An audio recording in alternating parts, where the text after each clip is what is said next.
the theme from the Sears Radio Theater.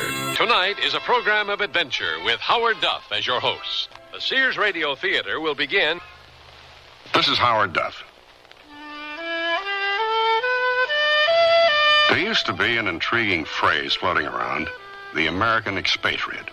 In simple terms, it meant an American who had chosen, for one reason or another, to leave his native country. There were some famous ones who were destined for greatness, whatever their surroundings. The names Hemingway, Paul Robeson, Gertrude Stein come easily to mind. But there were many thousands of others who never made any kind of way in the world. They're still around, those sometimes unfortunate Americans who won't or can't come home. Without a country, without any secure means of livelihood, without what the bureaucrats today call documentation, which means they haven't got them on their computers yet, how do they manage to live? Believe me, it's not easy. Peter Brent is one of those faceless people. Age 27. Occupation, expatriate. Some people might even call him a beach bum. He wants to get home from Burma so badly it hurts. But going home costs money. And so he's ready to lay his life on the line for a stake of a couple of $1,000s. He's not a particularly brave man, but he is desperate. He knows he might have to dodge bullets to get that money. He knows he might even get killed because he's elected to play a very dangerous game with a bunch of angry, volatile, and quite irrational guerrillas. And that's only the beginning of our story.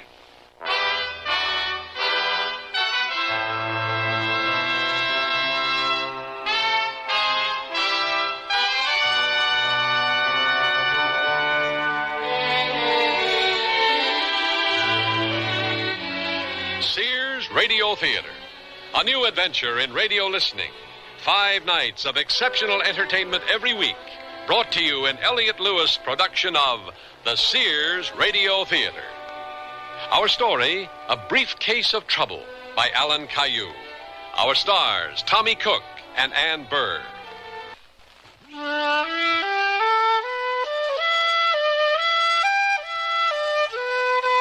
We're in Burma, a republic of Southeast Asia. It's a beautiful country, filled with very beautiful people. But the beauty is getting to be rather deceptive these days. There's a powerful guerrilla movement there now, and there's one thing you have to know about guerrillas. Don't ever tangle with them. They're rough.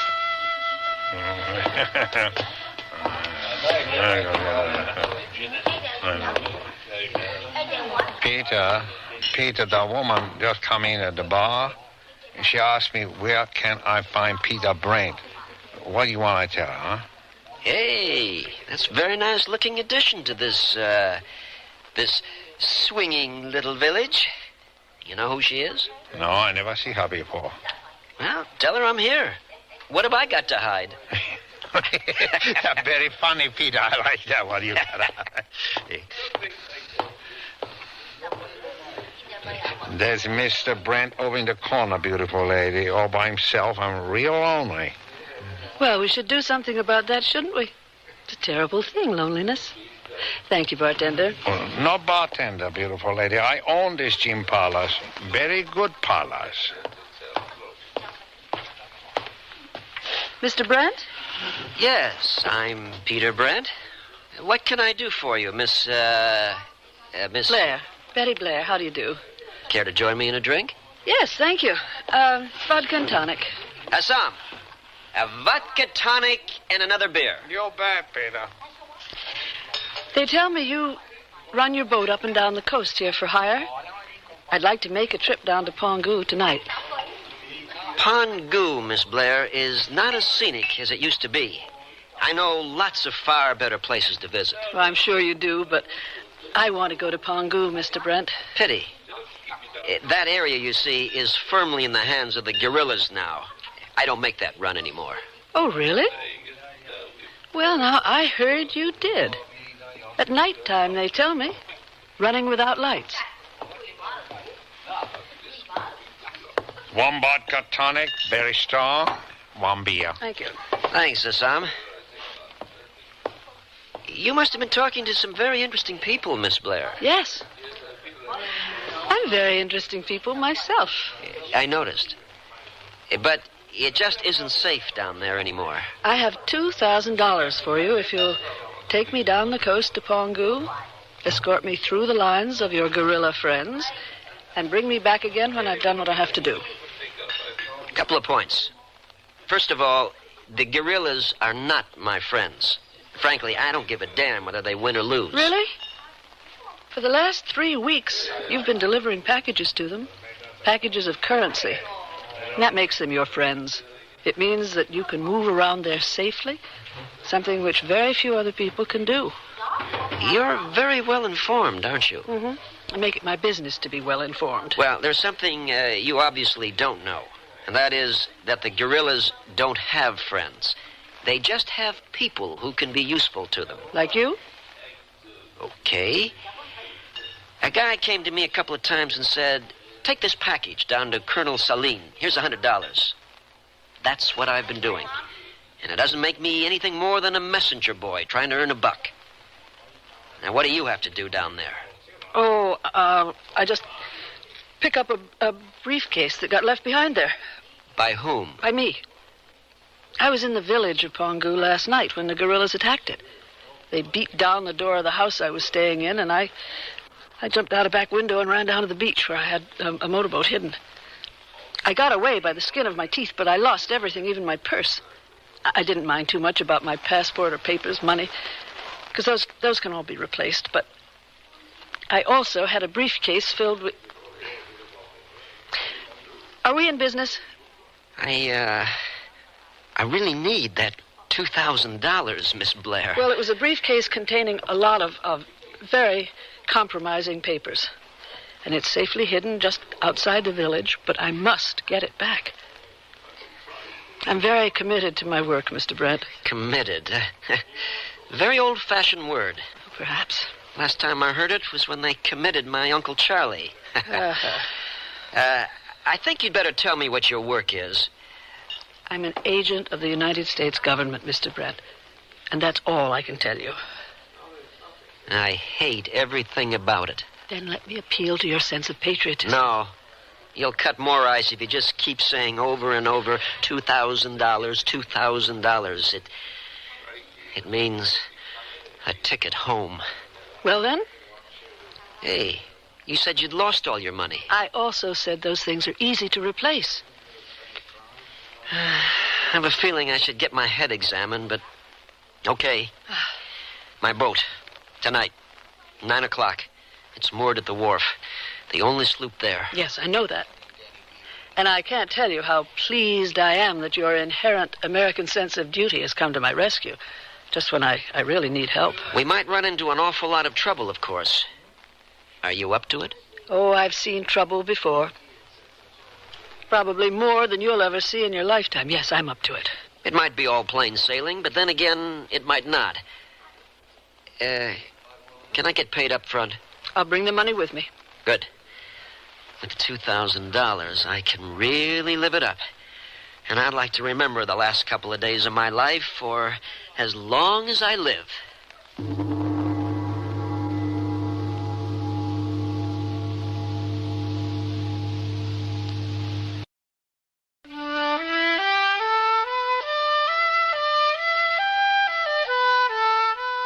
Peter Brent isn't really naive. It's just that he's broke and desperate and, well, perhaps understandably impressed by a very beautiful woman. And if a woman's going to play games with a man, good looks come in mighty handy.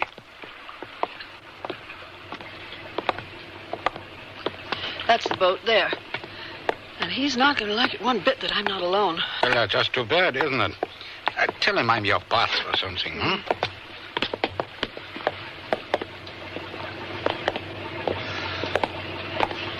Mr. Brent? Are you there? I'm here. Good evening, Miss Blair. Oh, you didn't tell me you'd have company. My boss, Peter Brent, Carl Richter. And I promise, Mr. Brent, that I won't get in your way. I was hoping I might inject a little romance into this escapade. Oh, well. And I don't want to sound like an unprincipled hireling, but, did you, bring the money? Yeah? Here. Another of your little packages of currency. Only this time, It is all yours. And we decided on a bonus of another 1,000 when the job is done. I'm getting to like you more and more, Mr. Richter. Largely because there's just no one else who can help us. We feel that the guerrillas might trust you. They don't trust anybody. But it means they won't be quite so quick on the trigger, perhaps. You know the man in charge down there? His name is Colonel Saline. No. Can we go right away? Sure. My engine seems to be in working order again. All we have to do is cast off and move out where I can run up some sail.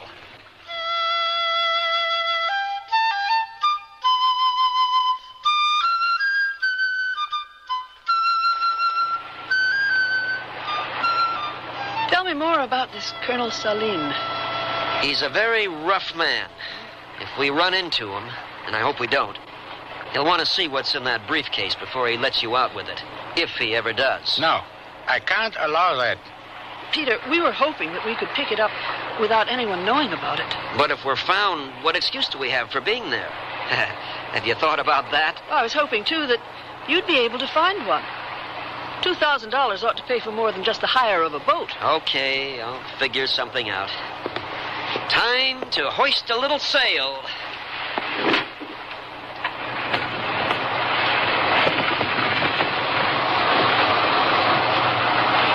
Now then, there's a little problem been worrying me.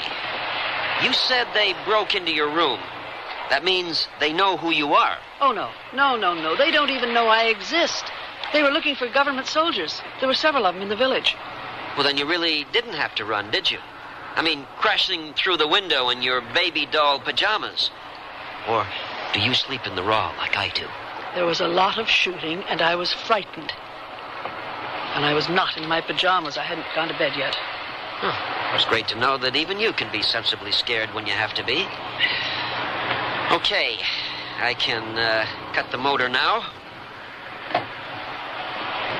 You want to tell me what it was you were doing down there in the first place? I mean, Pongu isn't exactly a tourist resort these days, even for spies. I don't think you have to know about that. It has nothing The to do... United States government likes to keep an eye on these rebel movements, Mr. Brent. The assignment was merely to sound out the local people. I thought Congress had put a stop to all that kind of jazz. Well, I'm quite sure they believe that to be true. It allows them a sense of virtue, so it would be churlish of us, wouldn't it, to disillusion them? Would you like to tell me the name of the outfit you belong to? Not really. And you sound very suspicious, Peter. There's no reason for it, I assure you. I just have this crazy feeling, a very persistent feeling that somehow, just maybe, I'm being suckered. Well, don't worry about it. It's in a very worthy cause.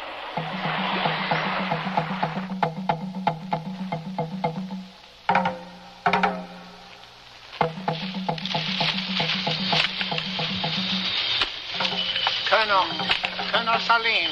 Over here, Avo. No. There's a boat out there, Colonel, running with no light. He headed this way. Where? There, to the left. Yes. Isn't that Brent's boat? I believe it is. Well, that young man's got more guts than I gave him credit for. He's American. They're very rash people. He dares to come back after what he did. Why don't I turn a heavy machine gun on him? I can cut that boat to ribbons with a heavy machine gun. No. I want to get my hands on him alive. I have a score to settle. But what is he doing here? I can't believe it. He must know he never leave here alive. He's not that stupid. I'll tell you what he's doing here. He's got a girl, lives in a hut a couple of miles down the beach. And that is where he is headed, without a doubt. Take a patrol down there, Abo. Pick him up and bring him to me. Okay, Curry. You want him all in one piece, of course.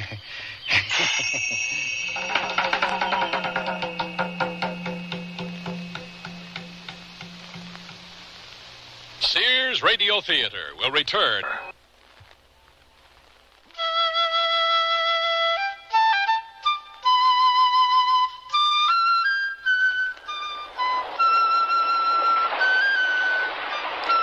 How much further? We're nearly there. See any signs of life on shore? No. No, but it's very dark there. You wouldn't be scared, would you? No? Well, you should be. As scared as I am. The village is a little way down the beach, but I'm going to land right here. There's a creek where I can hide the boat. And there's a fisherman's hut there. A harmless old man. He's got a daughter. A very pretty little thing. Friendly? That's one way of putting it. I'm really very fond of her. Maybe I'll even marry her one day. How can she help us? I don't know. But it might well be there's not a guerrilla within a couple of miles of us. She'll know about that. Okay. I'm taking us in.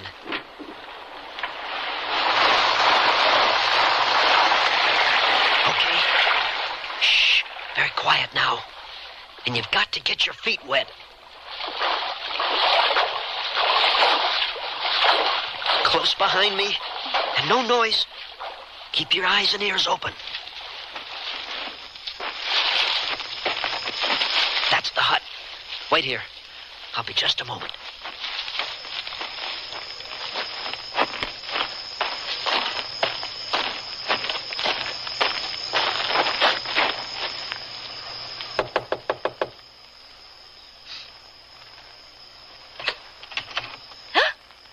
Peter! Fila. Oh, good to see you again. Are you alone? Just my father. Like always, when you come, I send him to bed. Come in. It's too long I don't see you. Wait. The guerrillas. Are there any of them around here? What gorillas? All day I don't see no gorillas. Yesterday, yes, they shoot up the village a little bit. But today, maybe they go away. I don't know. I don't care. Oh, that's great. I got two friends with me. Can we come in and talk for a while? Oh. You mean you don't come just to see me? There's a job I have to do, Fila. It won't take very long. After, we'll have some time together again. Maybe you'd even like to come back with me? Spend 2 or 3 days on the boat? Oh, yes. I like so much. Then it's a deal. I want you to be happy, Fila. When I am with you, I'm very happy. We'll just stay for a while. Find out what's happening in the village.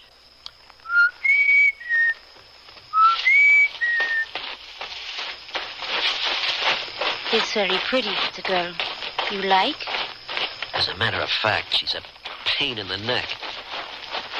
Is it all right, Peter? We got lucky. It seems there are no guerrillas anywhere near us. This is my girl, Fila, Betty, Carl. Hi. Hello, Fila. We'll stay here for a very short while. Pick up the local news of the guerrillas, do what we have to do, and then we get out of here as fast as we can. I don't want to... Oh, dear God. No gorillas anywhere near us, he says? What's the matter, Brent? You don't like us no more? You know better than that, Abbo. I'm your friend. Oh, good. That's very nice. Now, you and your friends come with us, huh? Colonel Saline wants to see you. Peter, they don't look very happy to see us. Don't worry. I have absolutely nothing to fear from Colonel Saline. He's a friend, too. He is, huh? Well, you're going to find out about that, Brent.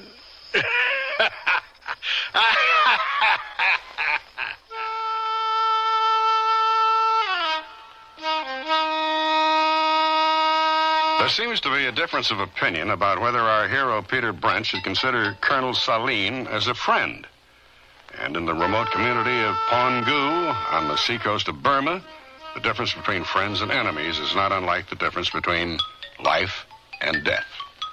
Peter Brent, along with the mysterious Betty Blair and her friend Carl Richter, are about to have a demonstration of that difference.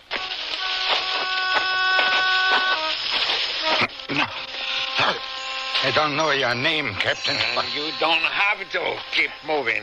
But was it necessary to tie our hands like this, huh? We're not likely to run, you know. Not in the face of half a dozen guns. His name is Abbo, Captain Abbo. Yeah. And talking to him is like talking to a brick wall. Stop.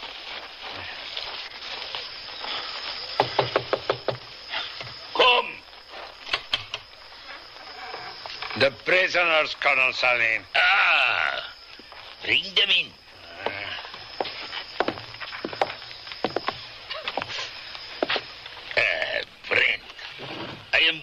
surprised to see you here, and I cannot tell you how happy it makes me. I make it a point of honor always to pay my debts in full. Well, that's very laudable, Colonel, but would you tell me what this is all about? You have a lot of embarrassing questions to answer, Brent. And believe me, you will answer them. Well, of course. I have nothing to hide. First of all, I want to know about that last delivery. I don't follow you. What about it? Oh, what the... What was that for? Hey, cut it out! Just to teach you, don't play games with me. What happened to the money? What do you mean, what happened to the money?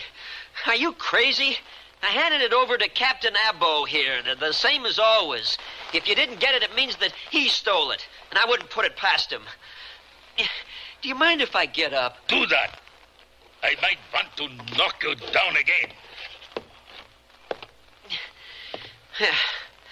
But 12 days ago, I handed Captain Abbo the package just the same as I did 6 times before. A package of 10,000 counterfeit dollars.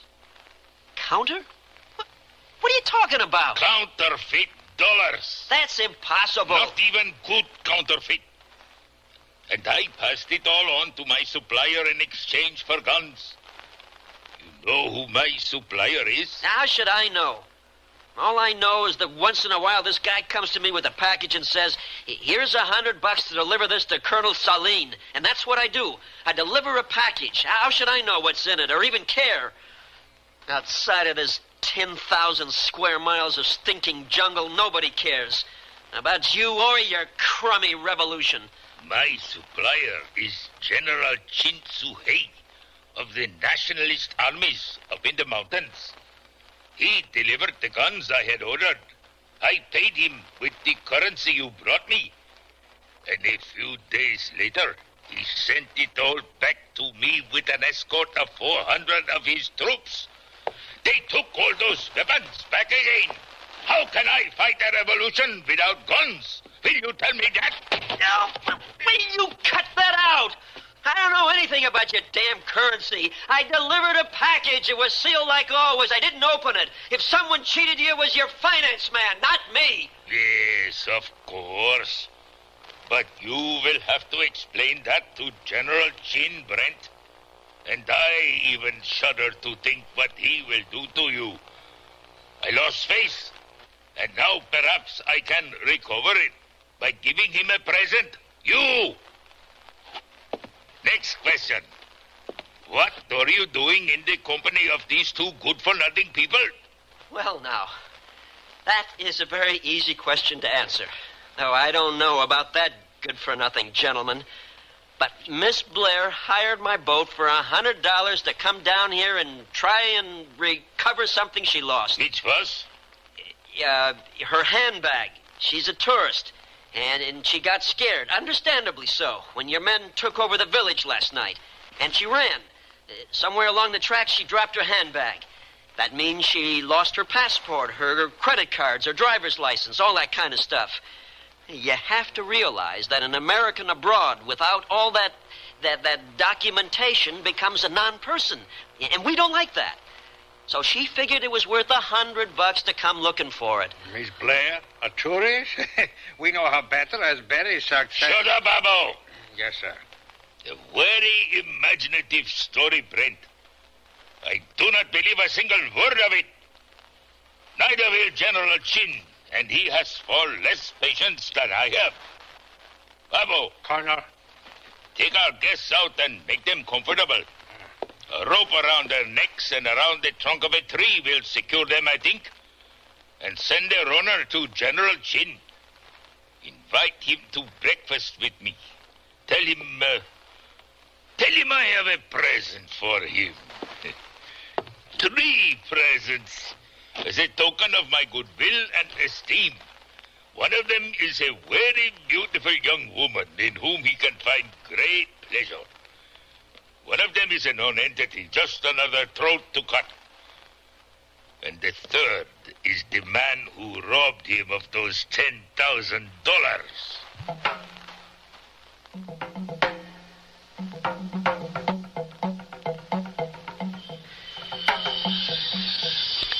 Peter? Yeah, I know. Colonel Salin's idea of comfort isn't easy to take. All these ropes. Peter, do you know this General Chin? I know of him. 25 years ago, the nationalist Chinese had an army out here. A very big army. When the communists took over back home, they had no place to go, so they stayed. Today, they're bandits. They run the opium trade, the gun smuggling trade, the trade in smuggled rubies. Rubies? Oh, it's a big business out here, smuggling rubies. From Mogok, mostly, up near Mandalay. And anything that moves illegally in this part of the world, it's under General Chin's protection. He's got 40 or 50,000 men now, all expatriates. He's got a nasty reputation.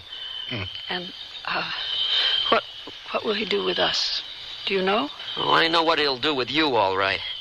With Carl, who knows? Yeah. And with me, I don't even want to think about it. And I don't like being referred to as a non-entity just so that I can have my throat cut. You got us into this mess, Brent. Now, you get us out of it. Richter, I gotta tell you. Yeah? You are a number one... Shh. Listen. What is it? There's someone behind us. Yeah, they'll come to cut our throats while we are tied here. Peter? Fila! Peter, you don't move now. I got knife. I cut you free. Don't move. Oh, my. What a relief to breathe again. Yeah. Shh. You follow me now. We go to a safe place, far from here. Very quiet.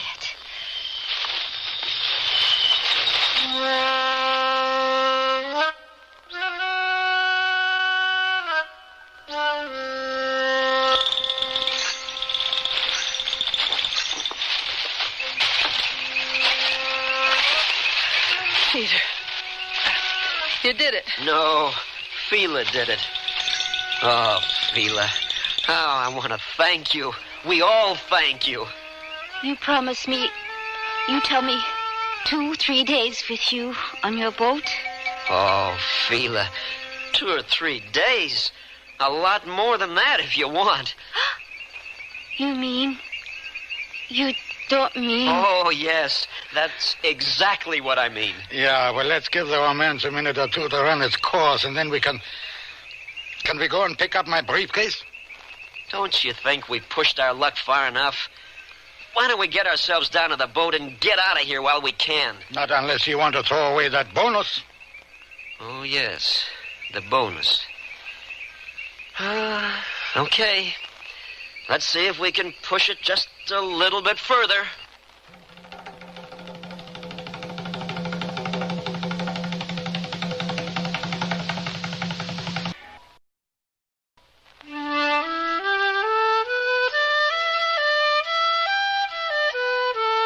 Howard Duff again. And here's the concluding act of A Briefcase of Trouble. Well, there's the beach. Now which way? Well, where's the village? South of us, just behind the headland there. Well, then we ought to move inland again. There's a track that runs east from the village, and a couple of 100 yards from the first of the huts, there's an old ruined temple. Very, very small one. Not much more than a heap of stones left. Fila, you know it? I know it, yes. It's the pagoda of Tapegu. You know how to get to it without passing too close to the village? Oh, yes. We go through jungle. It's not too far, I think. What's not too far, you think, in your vocabulary? Not too far. Everybody know what is not too far. Well, let's rest up for a couple of minutes. My feet are killing me. Oh, got to admit it. That's not a bad idea. What's that? Artillery, I'd say. Artillery? Yeah, 4 or 5 miles off by the sound of it. It's pretty well known that the government is getting ready for an offensive against the guerrillas. And I'd say that's what it is, starting up now. Good. It'll keep Colonel Saline occupied for a while with more important matters. Yes, that's what it is. I like it. It won't drive the colonel down here to where we are? Not Saline. He'll go to meet it. He's a very impetuous man. It's going to make it a lot easier for us. Peter, will you tell me something, as among friends? Sure. Did you get Colonel Saleem's $10,000? No, I didn't. I take a bet it was that shifty-eyed fellow Abu pulled the switch on his boss. Nah, he wouldn't be able to replace it. Where would he find counterfeit dollars? Now, I'll tell you what must have happened. Salin's revolution is being financed by China, mainland China. But Salin's getting his guns from the old Chinese nationalist armies. Ah, the communists must have found a certain ironic pleasure in passing counterfeit currency to their old enemies. And if you ask me, it's a shame that General Chin found out so quickly. Let's be on our way.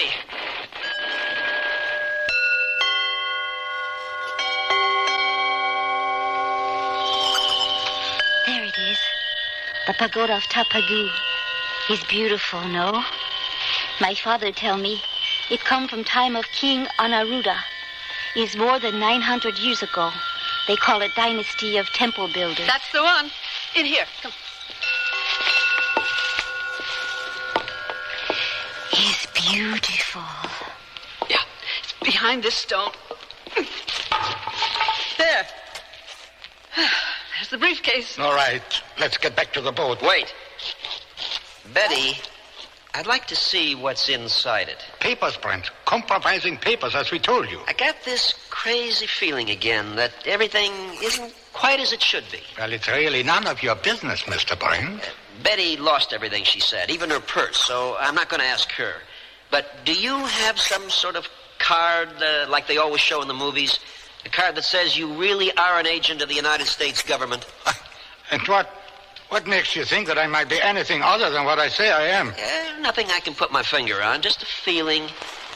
Maybe it's because I really don't like you too much. Well, you must be aware that bureaucrats don't strive too hard for public approbation, Mr. Brent. I still want to see what's in that briefcase. As you were told, Betty spent some time here sounding out local opinion. There are names there.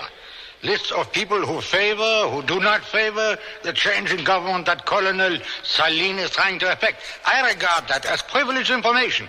If they are to fall into the wrong hands... In no way can I be regarded as the wrong hands. I'm fast losing my patience, Mr. Brent. I'm getting a bit uptight myself, Mr. Richter. Oh, in heaven's name, man. Peter, it's documents and nothing else. You have my word for it. Then show me. No. You're very stubborn over a bunch of papers. No, it's a matter of principle. Peter, if you don't want to believe that it's merely papers, tell me what your fertile imagination is dreaming up. I know damn well what's in your briefcase. Little packages of white powder wrapped in plastic. This area's prime industry. Heroin. Peter, what an idiot you are. You're nice, but still an idiot. Come on. Let's get back to the boat and go home. This nonsense has gone far enough. Not until I look into that briefcase. Oh. If I'm wrong, I'm going to apologize like you won't believe. But if I'm right, that stuff gets thrown all over the jungle floor. And let the ants go crazy. Believe me, I'm not a knight in shining armor and a white horse. I'm not even a moral sort of guy. But I'm not going to sit still. A gun? Oh. That kind of alters things, doesn't it? Yes, Peter, it's a gun. It's fortunate, isn't it, that they didn't search me back there. I always like to carry a little pistol in the top of my boot. Girl never knows when she might need it. Don't move, Peter. I know how to use it. Don't threaten him, Betty. Kill him. Kill both of them. No, I like him. He's kind of cute. He can't do us any harm. Can you handle the boat? Well, of course I can. Betty! Colonel Saline is right behind you. What?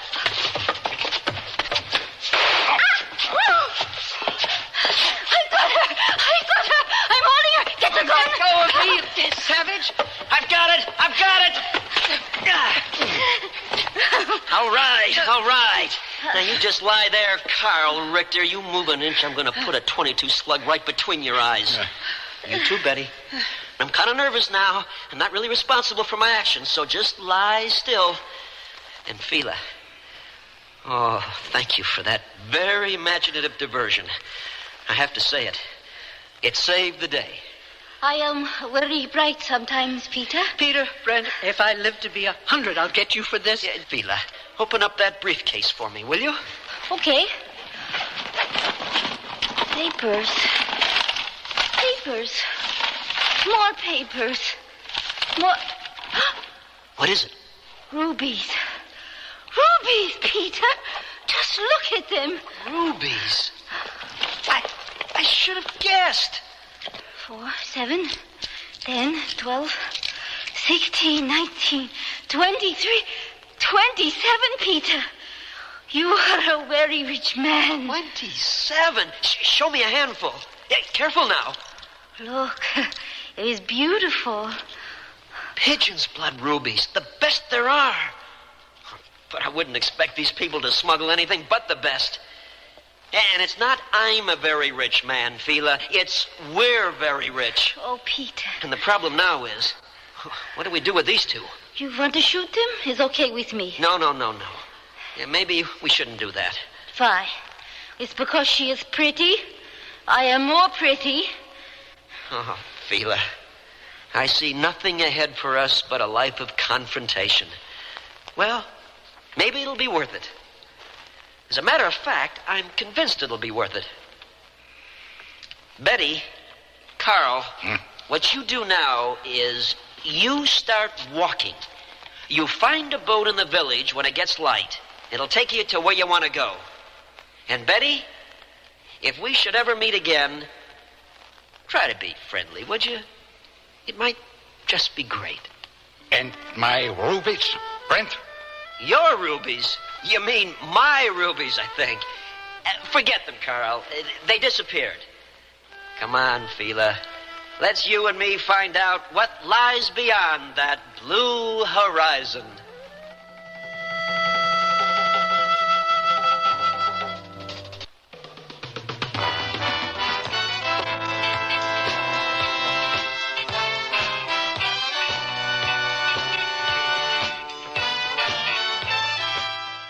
A Briefcase of Trouble was written by Alan Caillou, produced and directed by Fletcher Markle. Your host was Howard Duff. Our stars were Tommy Cook and Ann Burr. Featured in the cast were Ben Wright, Marvin Miller, Joan McCall, and Hans Conried. The music for Sears Radio Theater was composed and conducted by Nelson Riddle. This is Art Gilmore speaking. Associate Director of Sears Radio Theater is Ken McManus. Sound effects were created by Bud Tollefson. Mark Trella is production supervisor. And the recording engineers are Joe Wachter and Hal MacDonald. The Elliott Lewis production of Sears Radio Theater is a presentation of CVI.